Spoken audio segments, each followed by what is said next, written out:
SolidWorks a une logique de fonctionnement unique qui vous permet de créer des pièces, des assemblages et des détails, qui seront expliqués dans cette classe.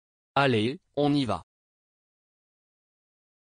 Le développement de projets dans SolidWorks est effectué dans 3 environnements standards, partie, où nous modélisons les pièces, assemblage, où nous effectuons l'assemblage des composants, dessin, où nous faisons le détail. Ces environnements sont contrôlés par des modèles qui ont certaines options définies, telles que des unités de mesure.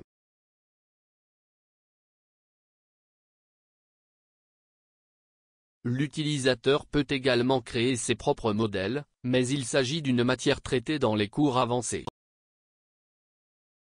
Habituellement, nous commençons notre travail dans le fichier part, où nous créons les pièces, qui peuvent être assemblées dans le fichier assemblage, formant un ensemble, et ou ne peut être détaillé que dans le fichier dessin. En fonction de la géométrie du produit et de l'intention de conception, nous avons défini une séquence d'opérations pour sa modélisation. Dans l'environnement part, nous travaillons avec Sketch, qui sont les esquisses à travers lesquelles nous ajoutons ou enlevons du matériel pour former des solides. Les esquisses contrôlent le modèle grâce à des relations géométriques et dimensionnelles, facilitant ainsi d'éventuels changements de géométrie. Dans SolidWorks, nous pouvons changer la pièce à tout moment, car les outils utilisés sont stockés dans la séquence constructive. Ce qui permet de faire preuve de souplesse dans le développement du projet. Toute modification apportée à une pièce se propagera automatiquement à tous les fichiers utilisant cette pièce, tels que les assemblages ou les pannes. Ces modifications peuvent être effectuées dans n'importe quel environnement où la pièce est utilisée, pièce, assemblage ou dessin. Modélisons cette pièce pour voir en pratique comment tout cela fonctionne. Puisque vous n'avez pas encore appris à utiliser les commandes, gardez juste trace. Regardez la géométrie et voyez que nous n'avons qu'une seule pièce, donc nous allons utiliser un fichier part pour la modélisation. S'il y avait plusieurs pièces formant un ensemble, nous devions modéliser chacune d'elles à la fois, en fichier séparé par, puis assembler dans un fichier assemblage. Nous ouvrons un nouveau fichier part et nous allons dessiner la base Sketch dans le plan d'avant.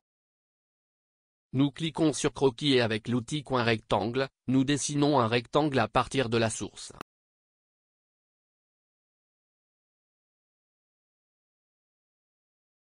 Certaines lignes sont passées en noir et d'autres en bleu. Les géométries noires ne peuvent pas être déplacées, mais les géométries bleues le peuvent. L'esquisse doit toujours être définie, c'est-à-dire avec sa géométrie en noir, qui est obtenue en appliquant des relations géométriques et dimensionnelles.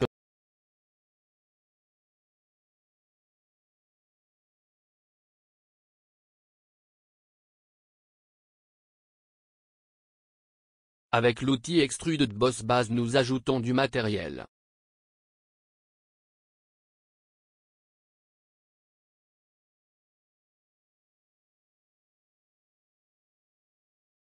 En utilisant filet nous ajoutons l'arrondi.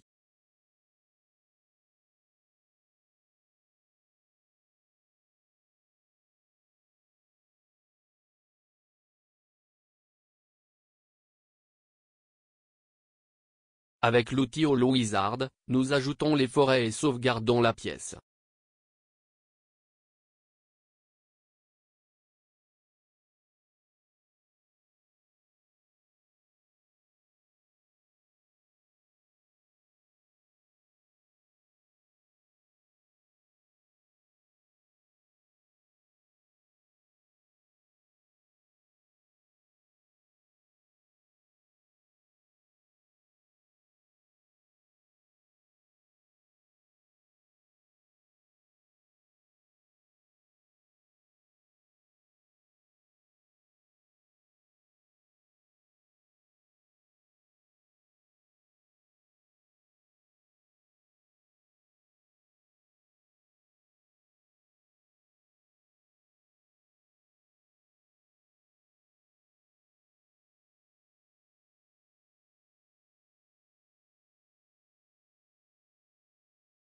Cette pièce peut être insérée dans un fichier d'assemblage, via le menu Fichier, Make Assembly from Part. Notez le nouvel environnement, où nous insérons la pièce automatiquement. Dans cet environnement, l'activité principale est l'insertion de contraintes et de relations entre les composants à l'aide de l'outil Math. Les panneaux ou les dessins peuvent être créés à partir du fichier pièce ou assemblage. Nous enregistrons ce fichier assemblage, puis dans le menu Fichier, Make Drawing from Assembly, nous commençons l'environnement de détail, qui présente une feuille où nous pouvons insérer les vues et tous les détails nécessaires à la fabrication de la pièce. Ces environnements et les opérations susmentionnées seront étudiés en détail ci-dessous.